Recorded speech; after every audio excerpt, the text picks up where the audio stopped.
Good.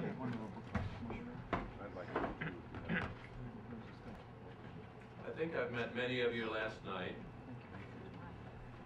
I can't see His Eminence, but Your Eminence. Reverend Mother, dear friend, Father, and dear friends. My name is Ron Muresan. Many of you met me. I am the least and littlest of and I say that say it and I mean it, of the chairman of CEOYLA. I am, however, blessed to be near the headquarters of the Romanian Episcopate. I've worked with Archbishop Nathaniel for many years, and I think he must have mentioned my name, figuring that I could get around, do things, dig into archives, etc. So from the standpoint of background, I was contacted last December by your executive director, Mr. Matsoukas, and given a pep talk, and I agreed to trying to recover some of the history that I knew was here, and about which I know I'm speaking to the choir. I know that lay activity in the church is a mark of honor and an insistence that we have a role to play is no sin. This history, as you can read in my article in your handouts, was very nearly lost. I don't know that it's useful today for me to speculate why. I know if I were truly and genuinely joyful about accomplishment and the hope that it holds for additional accomplishment and witness, I'm not sure that I could let it sit in archives. I will, however, suggest to you that many thanks and homage are due not only to His Eminence Nathaniel of Detroit for making these archives available, but also to his predecessor, Archbishop Valerian Trifa, who loved to archive things. Nothing ever got lost, and many of these things are available to you, including we don't have the video of 1963. It's somewhere, but it is, as of today, lost. Yeah. But we have the quarter-inch audio tape, and yesterday afternoon, I picked up. It was splitting, it had to be spliced, it had to be digitized, but I picked it up. You will hear again today, for the first time in 50 years almost, the voice of Richard Joseph. And if we have time, we can make copies available of Archbishop Yakubos and of that 1,000-voice plus choir, and you will hear the rumble of the roof opening in Pittsburgh, in the arena, a roof that is not open in 10 years and will never open again. Armin, may I have the first slide, please? On that day, I'm going to quote the chairman of CEOYLA, that this huge listening stadium is likened unto a manger in which has been born a new horizon for militant orthodoxy in the Americas, in America. Now, let's not allow it to be misunderstood. There is the church triumphant. That is the church that more and more of those who were active and who organized and who militated have gone to. That is the church of those who have reposed in the Lord and who are now in glory. And there is the church militant, the church, the rest of us, who are left to act and to move. Carmen, may I have the next slide? And there are more, and I can make this PowerPoint available to you.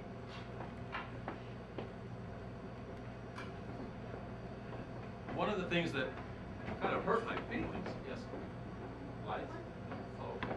One of the things that kind of distressed me was last year I looked, starting my research, and you know, we were sitting at a glass of wine last night at the hotel, and we were talking, and I said, you know, you can put anchor hocking stemware into a search engine on the internet, and you'll get 14,000 hits. And last December, when I put CEOYLA into my search engine, I got 2 hits. 2. One of which was the only archdiocesan, metropolitan reference to CEOYLA. It was a history of the church in America, and it specifically indicated that what CEOYLA failed of its initial promise, and all it really ever accomplished was a few ethnic festivals. Carmen, may I have the next slide? The vision of these people was the vision of folks whose hearts were on fire, who either realized what they could accomplish or didn't realize that this was either beyond them or outside their scope. CEOYLA was organized in 1953, and thanks to the Romanian archives, to the Romanian Episcopate, I have the original minutes of the first meeting of CEOYLA right here.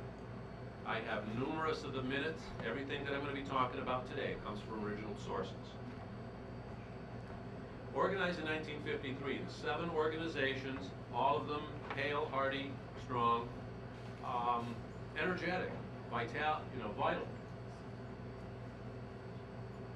These were folks who realized that there was a moment. It's always the right moment, but at that moment, Richard Joseph addressed these folks, 11,000 to 13,000. Keep in mind, this arena was brand new, rated capacity 12,501. It had to be set up to 12,500 for the National Hockey League's minimum requirements for seating. We, the Orthodox youth of the Americas, and he speaks to us today, are engaged in an unceasing struggle to make his message a living part of our everyday lives. And I think the question is, I guess it's useless to wonder why this festival has been forgotten, but certainly not that it be a call to action today.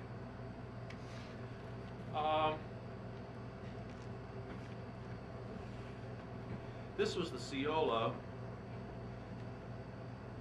that was really given a life by its constituent organizations, in particularly Goya, through the blessing of Archbishop Yakovos of blessed memory. You had the gentleman I consider, looking at the documents, to be its real godfather, Ernie Vilas.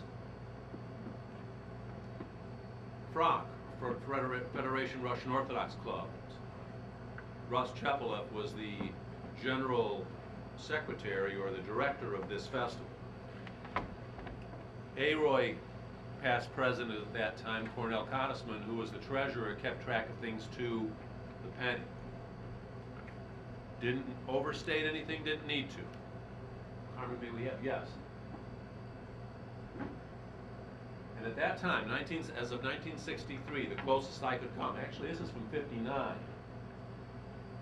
the 7 groups had 835 chapters with a membership of 53,225, not 235, but 225. And an overall increase of 28 chapters and 2,000 members since the November 1958 meeting. A church, a movement on the move. Why? Because people felt that the time that they devoted would bear fruit, is what I see. It's a moment in time that's pretty much gone, talking about an opportunity, talk about opportunity costs.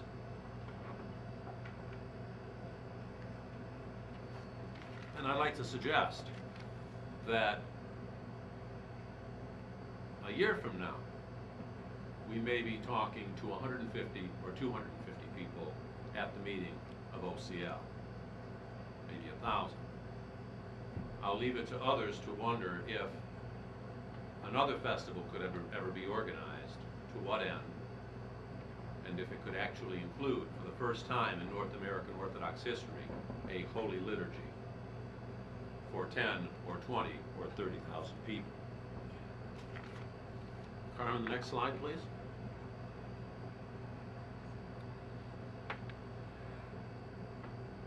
And I will suggest, because I went through it, I guess the best way I can put it is I'm not sure that the clergy know what to make of a lay movement. But I will say that they know what to make of it in Greece. And I will say from personal experience, or at least knowledge, what they know what to make of it in Romania, where there is a spiritual advisor for the Ouastea Domnului, and it's especially a Transylvanian organization, the Church of Transylvania, but in the metropolitan aid, but they know what to make of lay activity. And I believe that we know what to make of it. My question, and this really isn't academic, I have to say with kind of sorrow in my heart that it was on my watch, after the languishing of the hoped-for festival in Cleveland, 1980, then 82, then 83, which was to include a liturgy, that CEOYLA withdrew from CEOYLA, which was a sad day and really, to some extent, the beginning of the end for CEOYLA. The fire burns. We need to make sure that people feel that the limited time they have to devote, especially young people, is going to be met with appreciation. Carmen, may we have the next slide? Ladies and gentlemen, I give you the stage in the civic arena in 1963. This festival was broadcast live by CBS. I apologize, it was broadcast nationwide the next day on Cathedral of the Air, Sunday morning program, back when CBS still ran Christian religious broadcasting every Sunday. Carmen, next slide, please. Another view of the 12 Orthodox bishops, the 175. Actually, there were only 14 priests celebrating, 2 from each group, and there were 175 clergy total, and there were also numerous representatives of the interfaith community, of the larger faith community from all over North America, including the General Secretary of the National Council of Churches. Carmen? This should be familiar to you by now. I looked for nearly a month until the widow of the director of the Romanian choirs that day found this in her basement. That's how this came up. We ultimately found it in the archives. I know it's in everybody's archives, Carmen. And you know what? We have been called, and I know you've been called, prideful. You're full of pride. There was a reference by Archbishop Yakovos, maybe he was blessed, to pride, and that youth thinks in diametrical concepts. But you know, there's a difference between pride and joy. My son's my pride and my joy, and I believe that folks rejoiced when Orthodoxy merited a telegram from the president, who had 6 weeks to live. And you can see it sent. He was even on vacation. He was at the compound in Hyannis when he sent this congratulatory telegram. I won't read it to you because immediately when I'm done, I would like to play for you the audio of 1963, just Richard Joseph's address. But I suggest that some of you have a hanky nearby. Carmen?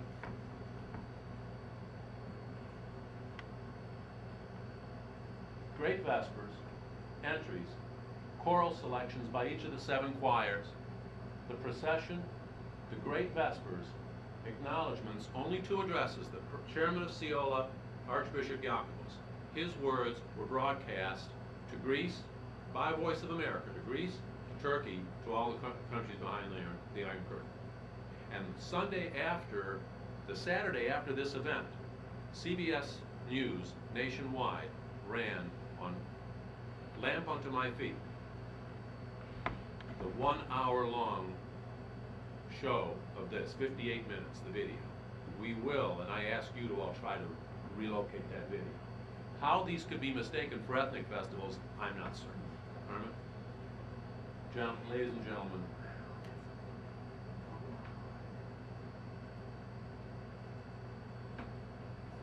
estimated by the management of the arena, the crowd of between 11 and 13,000 Orthodox.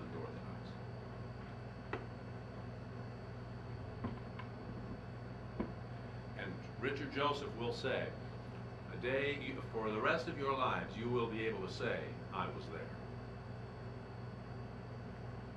A moment that will live in history. Let it be. Carmen? The word went out. Every choir was limited.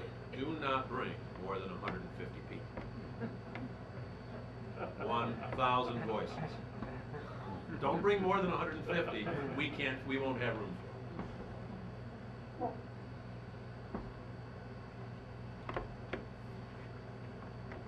A very interesting, and even though I only heard him speak a few times, a very interesting, very subtle message.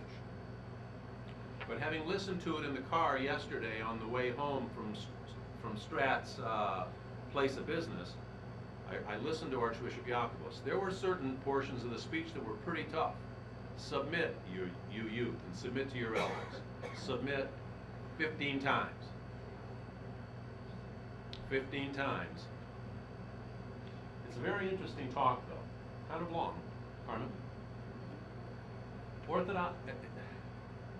Frustration, orthodoxy, and this is interesting, but keep in mind, it was right after Vatican II. I wanted to be angry and started yelling at the radio. But you know, he's right. I don't know whether the assimilation or the integration of orthodoxy should be kept at a slow pace, but it was. I would suggest that the traditional forms of expression, there's one point where His Eminence says that the traditional forms, medallions, doxologies, lamentations, laudations, etc., constitute the essence of Orthodox spirituality. I'd suggest just a slight difference, that they're the forms of Orthodox spirituality. I'd like to see, you remember what I just said about pride and joy, and that sometimes they're mixed up, or at least mixed up as being equal. I'd also like to suggest, I could be wrong, and I have the Reverend clergy here to correct me if I'm precocious, but I've also heard that the church is changeless. I'm getting to the age now, and I know I'm talking to the choir. I'm not sure. I think that I know the church is eternal. I know that it's not my job to make sure that in every generation the faith is passed along without addition, without subtraction. But I believe that in every single generation the church changes. The church today is not the church of 1963. It's the same church. It's not the same church. It is not changeless. And I think in every generation the church is new. That's God's gift to us. We also have a job, though. Carmen, yeah? Many of you might have read this article or have heard about it. I believe it's in your handouts, the article in the Hellenic Chronicle by Andy Copen. Boy, I don't know if I would write something like that about my Archbishop even today.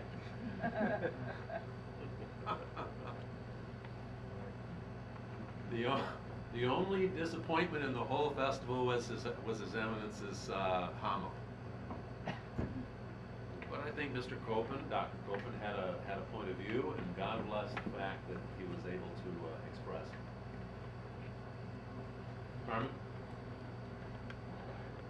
However, he did say it is the youth. One of the prelates said, and I believe, at least the legend is that it was my own Archbishop Valerian Trifo who said it's the youth that pushes. Maybe we need to be pushed. Maybe we need to push. I'd suggest that what happened to CEOYLA is that when the windows are closed in a building and you suck the air out of the building, people fall away. People head for the door, not all of them, but they're short of breath. The folks who have the keys can either use the keys or people will start breaking out the windows. When your scope of activity, these folks' they found those areas that they could be active in, and they acted. These were not neo-Protestants. These were the best of Orthodox, and the records should back me up. Carmen? However, at the end of his talk, near the last paragraph, maybe, I don't know whether he intended it or maybe he just figured he'd slip it in the 28th minute of his 30-minute homily, something jumped out at me as he was talking. Let us not, however, allow his peroration to go unremembered. Become pioneers, and he said this, and he said it in his usual strong tenor, hard-hitting voice. Become the pioneers of a united, spirited, blessed, and forceful orthodoxy, and we, your servants, your priests, your hierarchs, will never cease praying for you. They all had and have their scope of activity. Sometimes you like to be able to do this, and when you're packed close together, maybe that's what we're here for, is to insist, raise a ruckus. Right after this, of course, flush with pleasure and with I think, genuine joy, not pride, the CEOYLA met at the Romanian Vatra outside of Chelsea, Michigan, in the little town of Grass Lake.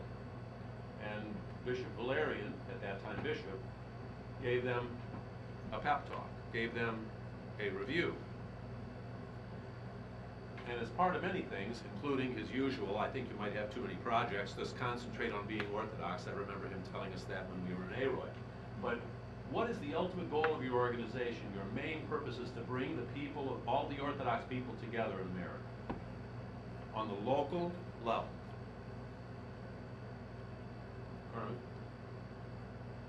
You took the initiative of organizing Orthodox fellowships at universities. It was CEOYLA 3 years before SCOBA was even chartered. It was CEOYLA. It was the young people who reached out to their own young people. You worked to compile an Orthodox church directory with little codes, little alphabetical codes for every single jurisdiction. I'm a trained lawyer. I don't like the word jurisdiction so much. I'm tending to start using the word grouping. You devoted uncounted days of work to study the problems of child adoption, child welfare.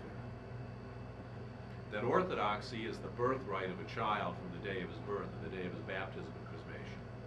These are the best Orthodox on the face of the earth. They were true Orthodox, and you are their successors.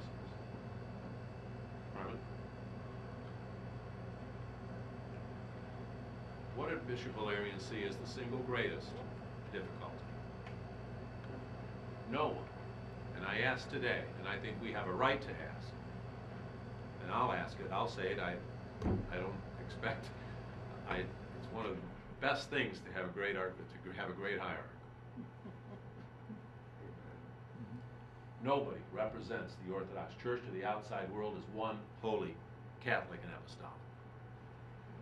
Last week at his own Congress, Archbishop Nathaniel spoke on this, and he said, you know, the government doesn't know who we are.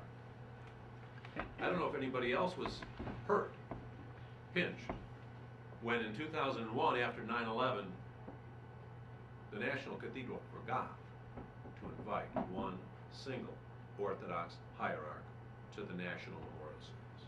There were other memorial services done. Yes, George Bush met with Archbishop Demetrius. Other nice things were done.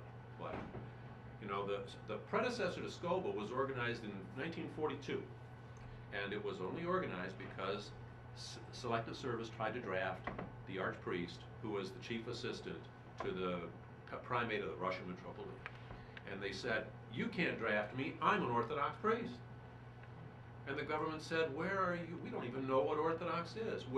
This is Roosevelt's years. Every capable man was needed on the front. They said, who are you? Where's your organization? Where's anything? They incorporated. They incorporated in New York, but they couldn't use Orthodox Orthodox Greek Catholic, because the Greek Catholic said, sorry, that's our trademark. They couldn't use Orthodox. That was the Jews' trademark. So they had to go with Eastern Orthodox. What are we up to today?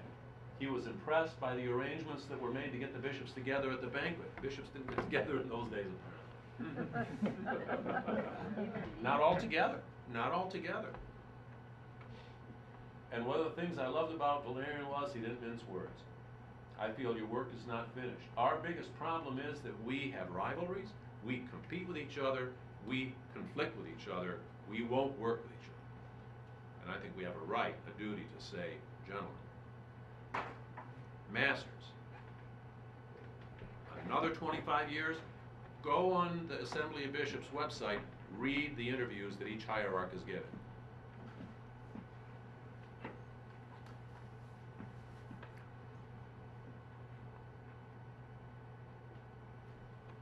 1958, form bylaws that were passed out at any group of Orthodox college students that wanted to in the country. Form bylaws. They did it all for them. Carmen? 1963, October 27th. This is the report of SSF, of the Serbians, of the Singing Serbs, I like to call them. After 5 years of effort to find every single Orthodox church in Canada, United States, Mexico, in the Americas, with a little code for every single grouping, every single diocese, every single jurisdiction. Next. A vision of orthodoxy. This is the working group that was being reported. Frock was involved, Goya was in the leadership, all of the other organizations, UOL, ACRY, AROY. It's funny, and I don't have it with me, it's in my little red rope. I'm old enough to still use red ropes. Cornell Cottisman had marked in black pen, in grease pencil on his copy of the minutes those pages that had to do with child welfare. I was moved, and I hope that we'll be elevated to understand who these people really were. And yet, not uppity, not prideful, work with your priests, and recognizing that most communicants are unaware of the work being done by our many conscientious clergy all over the country. Get out there, contact your local child welfare agencies, do it. Legislative regard. If you don't stand up for yourself, who's going to? At this point, I think that there are 18 states on that list. By the time CEOYLA was done, over 30 states, and to this day, at least in my state of Michigan, the Michigan Judicial Code recognizes Orthodoxy as one of the four major faiths. We've got to stand up for ourselves and let people know that we're not ashamed of ourselves. Carmen?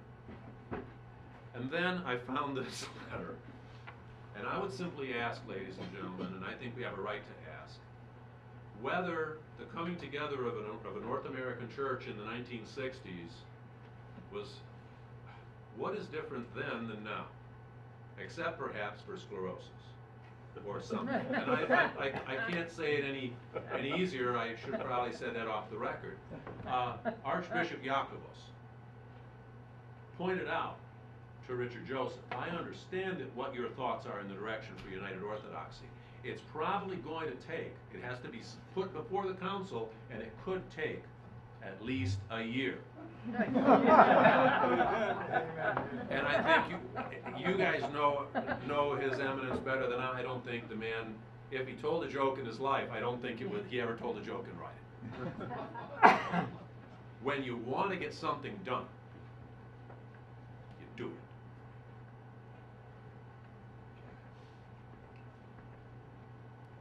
The attendance, and you have here what I really wanted to say, it was certified by the arena management, and also you have a list of all the Orthodox hierarchs there.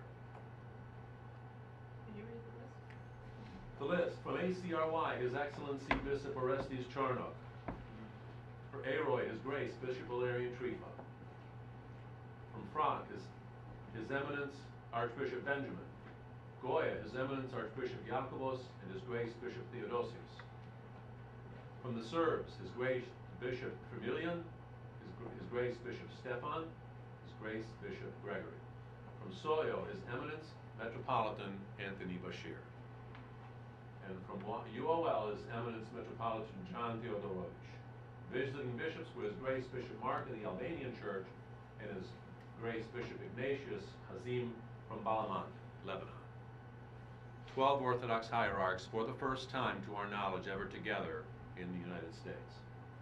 Ron, we called most of those dioceses to ask about this tape. We thought somebody would have that. We spoke directly with some person in those dioceses, and no one has the tape, and they all ask, if we find it, please give it to us. Make your inquiries. You all know people. There were one copy of the 16mm film in a can given to every organization. They are there, but they will deteriorate. My friend Strat, at no cost, did it as a labor of love, took this 1/4-inch tape, and it was splitting on him. You'll hear the biggest split. I have 2 more of these. He's still working to try to, he has to re-splice all this together, because this is like we are. This is like we are. I don't know, but you know what, it eventually, you know what, like us, it held up well enough over the course of all these years. Now this is what I found most joyous. KDKA had a half-hour show a month, the day afterwards. Lamp Unto My Feet showed, it carried the event nationally the very next, 1 week later, and because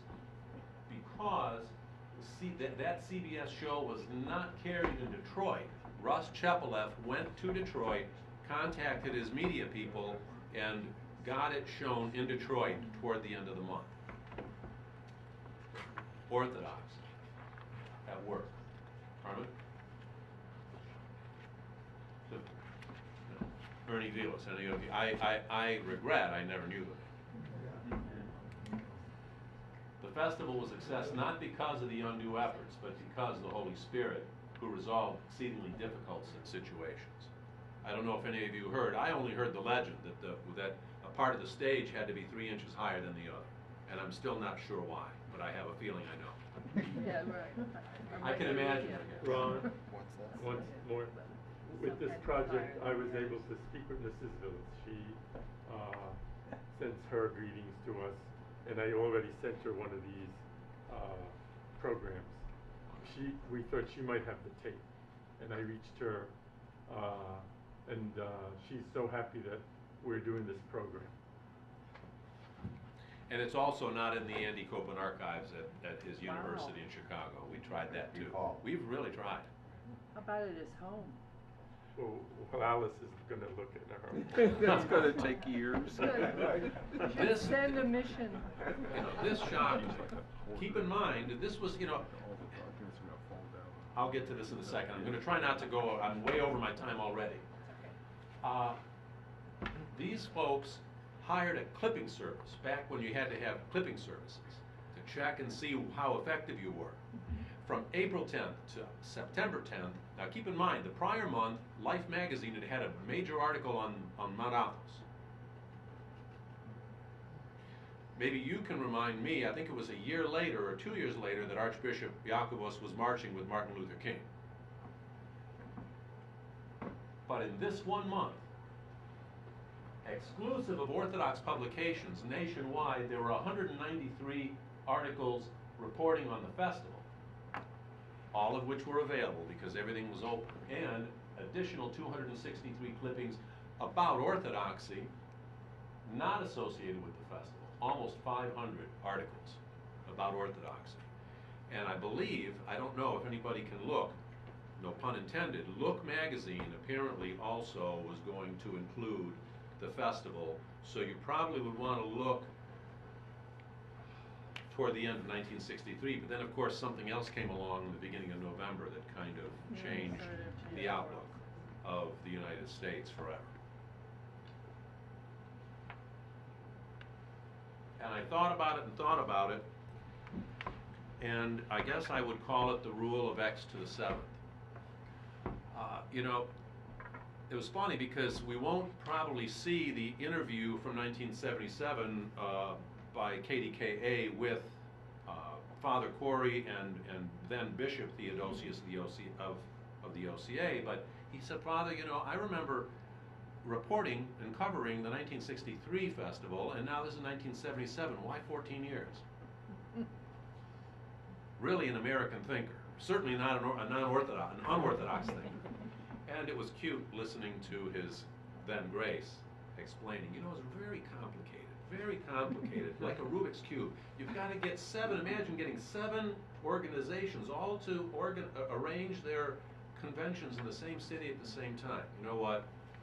When I want to get together with somebody, when I want to have a meeting, when I want to get something done, everything else goes by the wayside. I get it done. Could you go back one, please? And Ernie Villas's words did prove prophetic. Yes, there was a 1972, fairly more limited in scope, festival in Buffalo, New York. Even in Archbishop Yakovlev's letter a few slides back, he said, you know what, I think we've got to have a festival in 1964 in New York City for the World's Fair. It didn't matter enough. 1965, Chicago. I have to say, the records seem to suggest that Goya couldn't quite, because they had already planned their Congress in another city. But by 1977, it was possible. They did, and this is my estimation, reaching but exceeding its grasp, CEOYLA plan for a divine liturgy, and I believe that Michael Herzak will talk about the 77 festival and possibly a little bit about the journey to Pentecost, which would have included, for the first time, an actual Holy Liturgy, not just really good Vespers. Great Vespers, I'm sorry. This is the call to the 1972, I like to call it another lost festival, Buffalo 1972. I don't have anything about 1972 except the letters and the flyers. So please, if you can find them, contact Goya, contact your diocesan archives. These things exist, and I really would like to do a really fine Wikipedia-style article to have this out there. I'm trying to resolve copyright issues with the videos and audios now. I think 63 is probably public domain, but we'll talk with that with council. Carmen? I'd like to read you. It's funny how some things, you just drop a little seed. When I was 16 years old, the monks down at the end of the street gave me a couple of books. One was Father Schmeemann's Historical Road of Eastern Orthodoxy. The other one was by what I consider to be the greatest unorthodox Orthodox writer that I've ever read. And his name was Ernst Benz. He taught for many years at Marburg, one of the great Protestant universities in the world. And he went with the Wehrmacht into Russia, into occupied Russia in the Second World War, and learned everything about Orthodoxy. He was a historiographer as well. He also wrote a magnificent biography of Swedenborg, if you swing that way. It's unbelievable. But I'd just like to quote from Ernst Benz.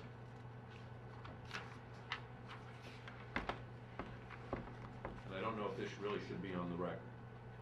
We've already, and this is him talking about Philotism. We've already seen that the attempt by the Bulgarian church to free itself from the ecumenical patriarchate was branded a heresy. Philotism by the Greeks, by the patriarch actually, in point. Of fact, Philotism is a latent heresy that's constantly threatened the whole Orthodox world. Modern Orthodox efforts to achieve closer ties among the member churches have only revealed that national egoism can be stronger than the consciousness of membership in the universal church. Even among the emigrant churches with their organizations such as Syndesmos, a league of Orthodox youth organizations, national tensions are forever asserting themselves. Too frequently, Orthodoxy fails to prove itself a bond of spiritual unity sufficiently strong to overcome nationalist tendencies. To the outsider, they would present a painful picture of nationalistic and political dissension. But the part that I love the best, I think that perhaps there could be a fear that if you throw all the windows open in the building, remember what I talked about, that was a fire burning in our hearts? Well, the fire may just burn down the whole place. But I'd suggest this. Let's all see the Orthodox Church for what it is. The fire that does not consume. In the deepest sense, the Orthodox Church itself sprung from the mystery of the Incarnation and preserving that mystery in itself.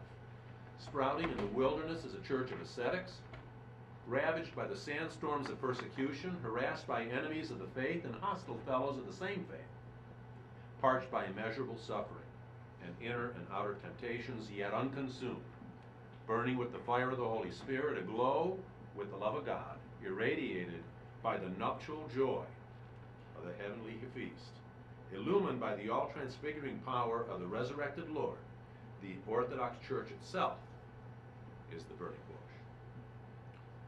And brothers and sisters, you are the successors of CEOYLA. Raise your voices, spread that fire, attract the young, bring in your brothers and sisters so that a year from now, I see that the 25th anniversary of OCL can be a great and glorious year. And just so if you didn't figure it out already, that monk at the end of the road who gave me those books that I remember to this day is indeed Father Nathaniel Pop. His eminence. I thank you.